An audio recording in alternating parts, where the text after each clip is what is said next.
Hi, everyone, and welcome. I'm Jessica, one of the co founders of the Adoptee Wellness Collective. Thanks for taking a moment to check out our holiday toolkit. I created this resource in collaboration with the Adoptee Wellness Collective and I Am Adoptee to support our community through a season that can often feel complex. My hope is that you walk away feeling more grounded, supported, and with a little more clarity, along with some practical tools that you can actually use. Let's get started. Today, we're going to explore some of the emotional layers that tend to show up during this season: expectations, pressures, and old relational roles that may resurface. From there, we'll talk about boundaries, intention setting, and then move into simple, doable practices you can use before, during, and after gatherings. Our hope is that this will feel grounding and accessible, not overwhelming. We'll start by looking at why this time of year can feel so complicated for adoptees. Not because anything is wrong with us, but because the holidays tend to stir up a lot of old dynamics, expectations, and emotional echoes. Holiday spaces often come with a lot of unspoken rules. We might feel expected to be joyful, grateful, or on, even if that doesn't match what's happening internally. There can be assumptions about closeness or harmony, or traditions that don't reflect our history or identity, especially for intercountry or transracial adoptees who may have lost access to their own cultural traditions. All of this can create a kind of pressure to perform instead of simply existing as we are. And when those expectations don't match our inner experience, a real discrepancy can show up.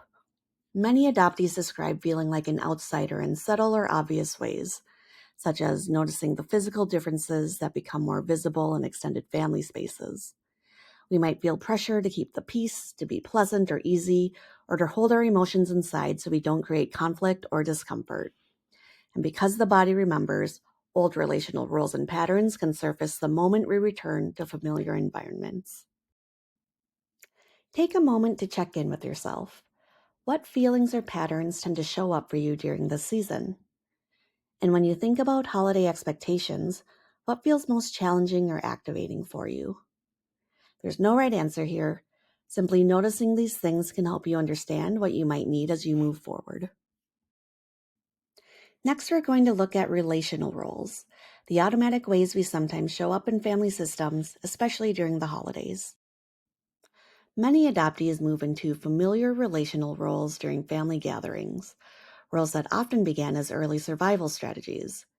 These patterns are closely connected to fawn responses, ways we made ourselves smaller, kept the peace, or made things easier for others in order to stay connected or avoid conflict. For some of us, that looks like becoming the easier, compliant one. For others, it's stepping into the peacemaker, shrinking inward into the quieter, invisible role, or overfunctioning as the high achiever or performer. These roles aren't character flaws. They're adaptive strategies our systems learned early on, and they can come back online very quickly in familiar environments.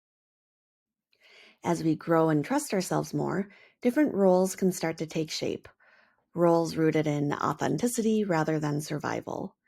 This might include advocating for yourself, naming the truth when something feels off, setting clearer boundaries, or stepping into cycle breaking. These roles can feel empowering because they reflect your growth and your values, but they can also be just as challenging, if not more. In systems that are used to you keeping the peace or staying small, authenticity can be met with confusion, defensiveness, or even pushback.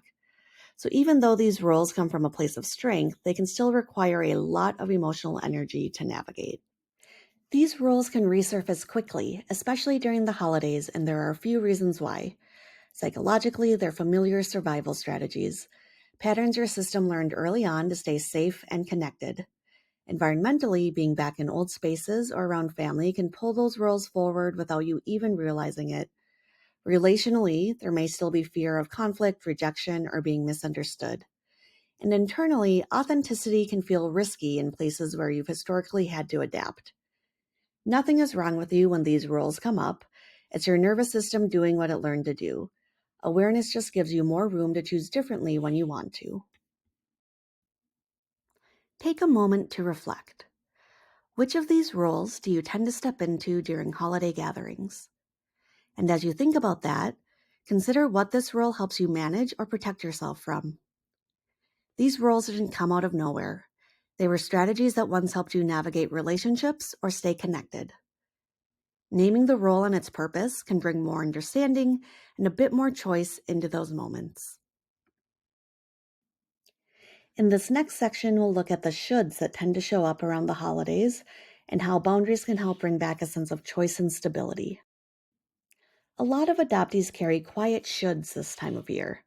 I should go. I should be happy. I shouldn't disappoint anyone, or I should just push through. These messages can make it hard to hear your own needs or even recognize what feels supportive, and they often connect back to those old roles: the peacekeeper, the performer, the one who tries not to make waves. Simply naming the shoulds is often the first step toward loosening their grip. You're allowed to choose what's sustainable for you, not what's expected. Running yourself into the ground to meet everyone else's needs doesn't actually deepen connection. It usually erodes it. Reframing these shoulds is really about making room for authenticity, choosing what allows you to stay present in a way that feels supported and grounded. Now let's talk about boundaries. Boundaries can be small, thoughtful choices that protect your capacity and help you stay connected in a way that feels workable for you. That might look like shortening the visit to something manageable, attending separately so you have flexibility, or steering away from conversations that feel activating. It can also look like giving yourself breaks, or even sitting this one out if that's what your system truly needs. Boundaries don't have to be about distancing yourself from others. They can be about preserving connection in a way that doesn't come at the expense of your well-being. What boundary would help you stay true to yourself this season? And where might you need to simplify, shorten, or step back in order to honor your capacity? Let yourself notice whatever comes up. Even a small shift can make a meaningful difference. In this section, we'll shift toward intention, something grounding you can return to when things feel overwhelming or unclear. Intentions help you recenter your agency. They can soften the internal pressure to show up a certain way and bring you back to what actually matters to you. Having an intention also gives you an anchor to come back to when your old patterns, expectations, or emotions start pulling at you. Your intention doesn't have to be big or complicated. Simple is usually best. It could sound like, I'll honor my limits. I'll take space when I need it. I'll stay in conversations that feel supportive or neutral. Or I'm choosing to go because maintaining this relationship matters to me. Whatever you choose, let it reflect what feels manageable and grounding. What intention feels doable for you as you enter this season? And what value do you want to center? Maybe connection, authenticity, or simply giving yourself enough space to feel like yourself. Choose something that feels supportive rather than aspirational. Now we'll bring everything together into simple, usable tools for before, during, and after gatherings. Practices that can support you no matter what role you find yourself in. Before a gathering, slow down and check in with yourself. Name any pressures or expectations you're carrying, whether internal or external. Choose one supportive limit that will help protect your capacity going in. And reconnect to your intention so you have something to return to throughout the event. During the gathering, pause when you need to and use a grounding strategy, like a slow breath, a brief step away, or texting someone you trust. Notice if an old role or familiar pattern starts getting activated. That moment of awareness is already a shift. And before responding, return to your intention so you can move in a way that supports you. And finally, after the gathering, give yourself some space to decompress. A gentle debrief, even a few minutes, can help you make sense of what came up. Give yourself permission to offer yourself rest, compassion, and whatever helps your system settle. And reconnect with chosen community in a way that feels supportive.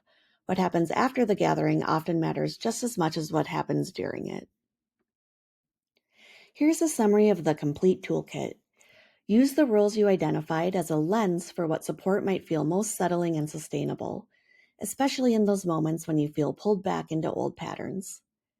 This toolkit is here to help you prepare in ways that feel realistic, pause and ground during the moment, and care for your system afterward. Feel free to save or screenshot it so you have it on hand. As we often remind folks at the AWC, being good enough means showing up with the capacity you actually have and honoring your needs and your true self. There's no right or perfect way to move through this season, only what supports you. If you'd like to stay connected or learn more about our work, you can find both the Adoptee Wellness Collective and I Am Adoptee on our websites and social channels. Thanks for being here with us, and we hope this toolkit supports you in the ways you need this season.